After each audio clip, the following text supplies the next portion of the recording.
We're going to walk through Dynasty startup drafts round by round and tell you which position or players at that position that you should be targeting in order to get the best value, the best roster construction, etc., just to have the best results in your Dynasty startup drafts as you continue to do those this offseason. So first, make sure you like the video. It's free, easy, and you just hit the little button. So scroll down and do that for us. We really, really appreciate it. And then make sure you subscribe to the channel if you haven't already. We appreciate that as well. We've got content coming out every single week at this point, and we really appreciate your support and joining the community. Let's get into it. So we went through each of the first 12 rounds of a Dynasty startup, and we kind of went through and talked about our strategies. So what type of positions we're taking in those rounds and what players that we're targeting in those rounds. And we were able to break this up into some pretty solidified categories, which is helpful, I think, because once we give you these, we can tell you kind of the strategy in each round that we are taking in order to get the best value year over year, the best long-term value, the best investing strategy here from a startup's perspective. So when you have a clear plan going into a startup draft, that's obviously going to benefit you a lot. And in this particular case, I think we give you a fairly good outline blueprint to follow so that you are doing that well in your Dynasty startups. So we'll start in the very first round, and this is obviously going to be a super flex draft because we are super flex junkies. So in the first round, take a QB or Justin Jefferson. It is pretty freaking easy. There are 9 QBs, 10 QBs probably, and you could throw Jamar Chase in there too if you wanted to, but really, what I'm cautioning people to stay away from is taking a running back in the first round of a startup draft. That's pretty scary. I definitely wouldn't be taking CeeDee Lamb. I'm not taking AJ Brown. I'm taking. There are enough quarterbacks. There are at least 10 quarterbacks and 2 receivers here that would make up the first round for me, preference wise, and those are probably going to end up being your safest investments. Some quarterbacks safer than others. Again, if you can get Deshaun Watson, I'm going to take him over Justin Fields, things like that. So you can check out our rankings to see who we'd prefer one or the other. But for the most part, you're going to want to walk away from the first round with a quarterback or Justin Jefferson or Jamar Chase, and most of the time we're doing that anyway. So that's fairly self-explanatory, especially in a Superflex league. But the second round is where we get into a little bit more of these players you specifically should be targeting here. Yeah, so Garrett Wilson and Kyler Murray specifically are going to be 2 guys where we think their upside is much higher than where they're currently going in ADP. So with Kyler Murray, obviously everyone knows the ACL tear, but don't forget the mega deal that he's on. Doesn't matter about your personal opinion about his quarterback play. I have my own personal questions, but we're talking about fantasy football here, Dynasty fantasy football, and he has a long-term deal. He was just a year ago with this long-term deal, just a year ago going as high as 106. So now he's going early to mid-second round. Really mid-second, yeah. Good gosh. So, with Garrett Wilson, we think he has the upside of being the unquestioned wide receiver 3 this time next year in Dynasty. So I think getting him late second round right now is a smash, especially when seeing how he produced with 4 no-name quarterbacks last year. So yeah, absolutely. Aaron Rodgers is coming to town. And look, I mean, wherever you're getting these guys, I think you're able to get them mostly through the end of the second round most times. Like Kyler Murray has been sliding that much, and Garrett Wilson absolutely is going at the end of the second. So you're going to be pretty safe. Obviously, if you're drafting at the beginning of the second, you're going to want to take like an AJ Brown or something like that, just because he already has that production, already has that value. But we're just kind of getting the one-size-fits-all answer here, and those are the 2 guys that are available throughout most parts of the second round. One of them will be, so those are the guys that we've been targeting mostly in our second round of startup drafts. And then moving on to the third, this is where you're going to want to lock up your elite tight end. And I know this may be confusing, so we're going to explain ourselves a little bit here. Guys like Travis Kelce, Kyle Pitts, Mark Andrews, or even if you're not going to get those guys here, you want to get TJ Hawkinson or Dallas Goedert later in the draft.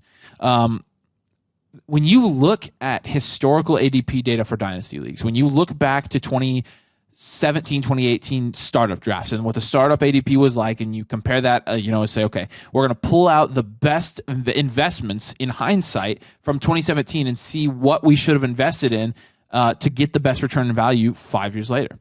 And when you look back, really the only one that you consistently see every single year is tight ends. Mark Andrews is going to be worth this in 3 or 4 years.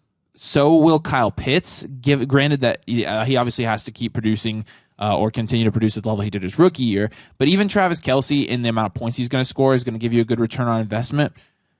Look, if you and TJ Hawkinson should be going here. He should be going in the third round, but he's also going to maintain his value over the course of the next dynasty lifetime or 2. It's going late 4th. Yeah, which is crazy. Yeah. And then Goddard being the last of those elite tight ends going early 7th even. Yep. So obviously if you're not getting an elite tight end here, you're going to go wide receiver probably. But these tight ends, they're going to be safe. They're going to be safe assets for you from a production standpoint and from a value standpoint. So we really, really like taking them here in the 3rd round. And again, it's not a popular pick, so most of the time you're able to get the one that you prefer the most. Right now, out of those 3, I like taking Mark Andrews probably the most. Just the combination of age and proven production leads me to take him. I obviously Travis Kelce is going to score the most points, but he has less time left in the NFL, and then Kyle Pitts, still has to come back and, like I said, produce like he did his rookie year. So that's a good place when you're looking for value and points to lock up that in a tight end premium league. Lock up that tight end. And then in the 4th, you've got high-producing veterans. Yeah, so these guys are going to be Cooper Kupp specifically, Josh Jacobs, who, yes, he was tagged, but they're working on a long-term deal, and even if he doesn't get it, he's going to get it somewhere else. And then Austin Ekeler and Devontae Adams. So, yeah, some of these guys are aging. Yeah, some of them probably have a few years left. Maybe I would even say 3 of the 4 of them have probably 3 years left of elite relevancy.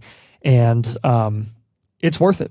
In the 4th round, it's worth it. I mean, most of these guys were going at least a round higher just last year, and they were being treated as cornerstone assets. So, and look at where they're going in redrafts. Like, these are all guys that are going to be all of these guys are going to be top 2 round redraft picks, and they're going in the 4th in Dynasty. Yeah. So they're being shorted past what we want them to be shorted for their age. In reality, what these guys give you in production over the next couple of years is going to outweigh any potential value that you're going to get here from like a young wide receiver or a young running back, and especially because running backs are so volatile, instead of going that direction, take a veteran, take those points. Again, you're trying to win championships in your Dynasty League. These are guys that are scoring at elite levels that are being shorted because they're getting old. So that's where we want to scoop those guys up, add them to our team, and immediately give us a good amount of points and a good, healthy portion of points to go along with all the value we took in the first 3 rounds with tight end, receiver, and quarterback. So that's where we like taking those high-producing bets. And in the 5th round, we like wide receivers there. So the wide receivers that we consistently see here in the 5th round include Chris Godwin, Deebo Samuel, Michael Pittman, and Treylon Burks. Those are 4 guys that we see at one point or the other. One of them is going to be available in the 5th round, and they're guys, honestly, right now, when you look at each of them individually. Chris Godwin lost Tom Brady, and he continually is an underrated dynasty asset year over year, and he's going to continue to produce at Chris Godwin levels. You're getting him in the 5th round. He's 26 years old, I think, so he's got plenty of years left in the NFL. I mean, I don't think the Buccaneers are going to be stuck with Baker and Kyle Trask forever, so you're also kind of buying low there, but he's going to produce at Chris Godwin levels, and that makes him worth it alone in the 5th round, but he's kind of being undervalued there. Deebo Samuel, the best fantasy wide receiver on the 49ers. Again, we got some trash for saying Deebo was a buy, but in all reality, I think that you're going to have to expect his median of points to be somewhere in between what he was last year and the year before. So that's, somewhere in between. It's anywhere from 13 to 22. Yeah, exactly. So 13 last year. 15 to 16 is what I think I'm predicting for next year. Yeah. And at that, that's very fair. And when you're getting him, he's just turned 27 years old, and you're getting him in the 5th round. That's a fine investment. Michael Pittman is there. Michael Pittman is 24 now, right? And Michael Pittman obviously is a target hog. Yeah, and we're going to use that term for him over and over because you saw it this year. He had Matt Ryan and Sam Ehlinger throwing him the ball. And he's still, how many targets did he have? I feel like it was upwards of 130, wasn't it? Yeah, I'll pull it up. It was ridiculous. And so you're going to continue to see Michael Pittman, no matter what, get those targets. And when we are playing in PPR leagues like we are, we love to see those targets. We love to see targets. And how many? 141. That's what I thought. And when the high target guys and the high reception guys, you're getting a point for every reception, those are going to be the guys that you love to see. We like those guys over more touchdown dependent guys like Christian Watson, why he's not on this list. So with Michael Pittman, you're going to have that. And then with Treylon Burks, this is more of a buy low, more of an investment, more of a project. And when you're drafting a second-year wide receiver, however, we fully believe that Treylon Burks has the ability to be going in the 3rd round or higher in startups next year based on his skill set, based on his profile, based on him being literally the only target there in Tennessee right now. So with Treylon Burks, he fits into these receivers that we like taking for value, and eventually for him it will be production, but not as much as these other guys in the 5th round. Yeah, I think he's going to surprise people too this next year. I think people really are sleeping on him. I do too. I think he's going to produce at a pretty high level for a sophomore. All right, and then in the 6th round, you've got 2nd or 3rd QB is where you should draft here. Yes, sir. So this is when we're really going to see most of the QBs being cleared out in a pretty big tier gap. So Kirk Cousins, who I know isn't the sexiest pick. He's always underrated as a fantasy asset. He was a QB1 last year, and he's still on the Vikings. And so long as he's tied to Justin Jefferson, he is a great QB2 option with some pretty good game-to-game upside. Kenny Pickett I think he's going to take another step this year. I think his floor is very high and his ceiling is capped, just the type of quarterback that he is and the type of offense that the Steelers run, but very, very safe as a 6th-round QB. I think he's going to go probably a round or two higher than this next year. Russell Wilson has the big deal. He has the mega contract. And there's going to be a lot of change implemented into the Denver Broncos offense this season as Sean Payton comes in. And I think by not letting Russ cook, Russ is actually going to cook up some more fantasy points this next season. So probably true. Yeah. Daniel Jones, we put in here. He's not usually going in the 6th round. He's pushing even 4th round right now. He has, he got a solid deal. He's at least a lock to be the starting QB in New York for the next 2 seasons. But with him, I mean, his rushing upside is great. His ceiling as a fantasy asset is going to be probably a mid QB1. So I think that's really good for him. We just put him in here because he's kind of, in my personal opinion, probably the start of that tier of QBs that we're talking about. Yeah, I totally agree here. And like I said, if you're playing with people who are shorting Daniel Jones and you're able to get him here, he is a complete smash. You're kind of taking that risk, not taking a QB in the 2nd round, and maybe that you can get a QB like that in the 5th or 6th round, and that's great value there. All right, we're talking about the 7th round now, and this is where we like to take rookie or 2nd-year wide receivers. Guys this year are going to look like Zay Flowers, Josh Downs, Jalen Hyatt, Marvin Mims potentially. So, when you're talking about these rookie wide receivers, last year I remember some of the best return on investments I had in startup drafts where in the 7th, 8th round, I was taking guys like, honestly, Jameson Williams was a good return on investment because he went up for no freaking reason. Yep. But Chris Olave was a guy I was getting in the 7th round last year that I got a ton of love for, and now I'm looking really good there. Garrett Wilson was going in anywhere from the 5th to the 7th round last year, and so if he was sliding that far, I was just snagging him there as well. And Drake London, honestly, he was sliding that far last year. So when you look at this year's wide receiver class, those top heavy guys like JSN and Addison and QJ are going to go earlier this year because people did learn their lesson last year when they let some of these wide receivers fall this far. However, you are still going to have some receivers that get respectable draft capital that have potential to produce in the NFL and therefore from a fantasy standpoint as well. So they are good investments for that reason, and we've mentioned over and over and over, they are going to hold their value. So if you could take a rookie wide receiver in almost every round and you would have the security of knowing that next year, a year from now, your whole portfolio, the value of your entire team is going to be relatively close, if not the same or higher, because rookie wide receivers maintain their value so well, or they increase in value so well. And in this case, we're going for guys that are going to increase in value. And those rookie or 2nd-year wide receivers like Jahan Dotson, who's going here as well, those are going to be the best bang for your buck investments in terms of increasing or holding their value. And that's why we like them here in the 7th round. And you've got the 8th round. Yeah. So in the 8th round, we've got crazy value followers. Is kind of how we're titling these guys. Let's start with Geno Smith. Geno Smith is on a 3-year deal with the Seahawks with a great package of weapons around him offensively. I understand why it seems attractive to us as a dynasty community for the Seahawks to draft a rookie QB. But I have news for you.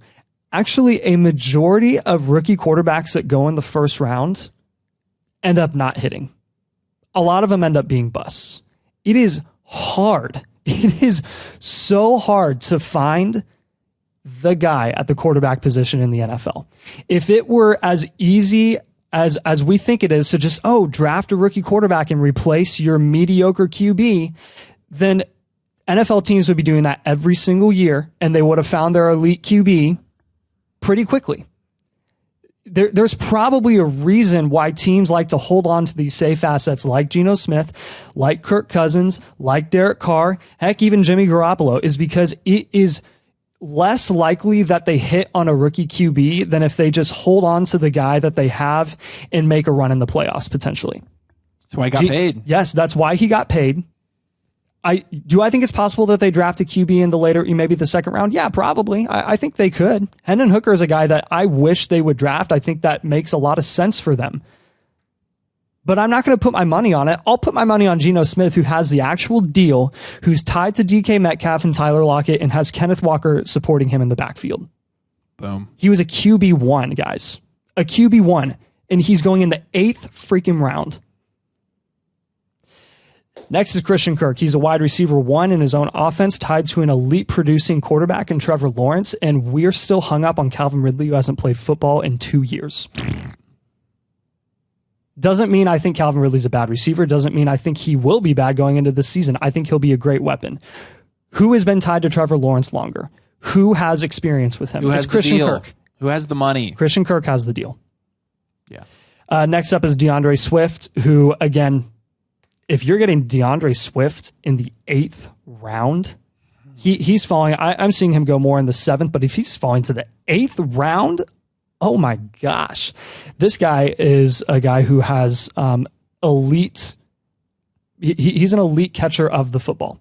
And we obviously have seen what that means for them in terms of longevity in the NFL and what teams are willing to do with them on second deals. And I think if he proves it this year and he produces at a high level and he has the opportunity this season, if he proves it, I think the Lions will pay him. If not, another team will, guys. Another team will. He is, I mean, next to Austin Ekeler, he is the best pass catching back in Dynasty Fantasy Football. He is. He's going to last quite a while. Yes, injury is a concern. Sure, there's plenty of question marks. There's a reason he's going in the 7th or 8th round right now. But, I mean, they just signed David Montgomery. David Montgomery is not replacing DeAndre Swift, and I don't think they're going to draft a running back.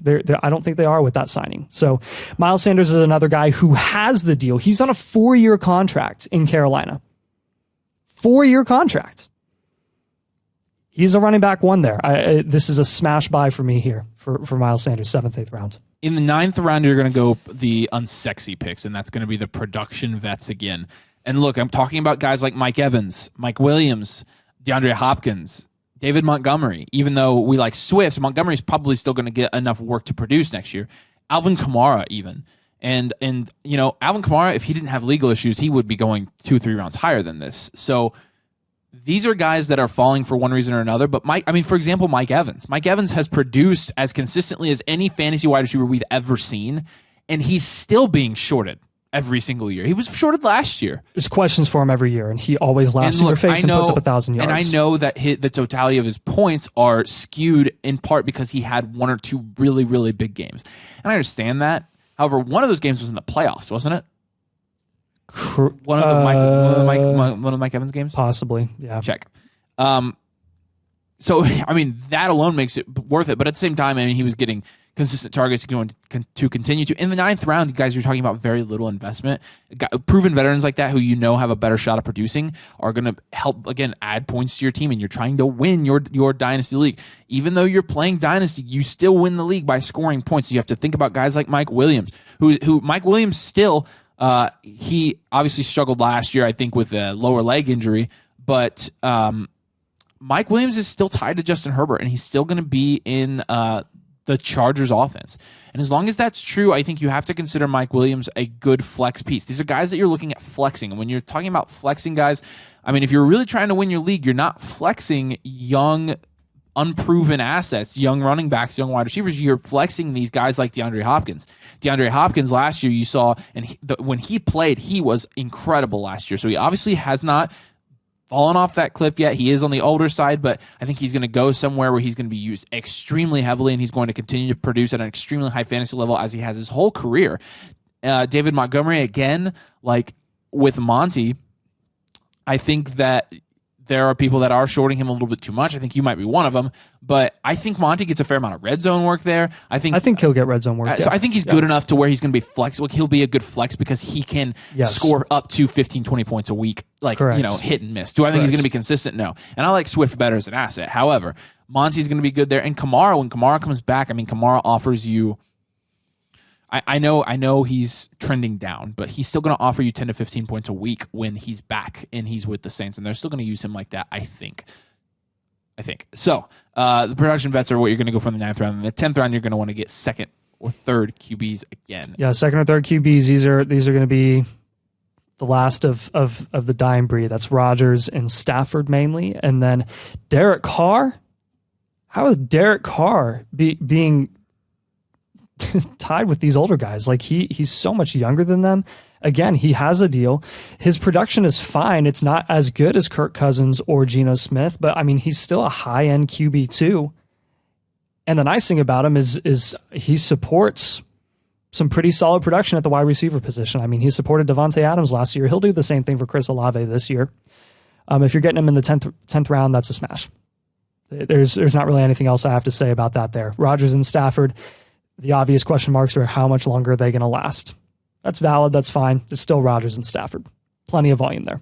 Yep. And if you've only got one QB up to this point, those are perfect guys to fill out your second QB spot in a Superflex league that you're not going to put a ton of investment into in the 10th round. The 11th, we got the old boy running back. So Aaron Jones, James Conner, guys that you can plug into your flex. How's Aaron Jones? I don't even want to talk about it. James Conner, too.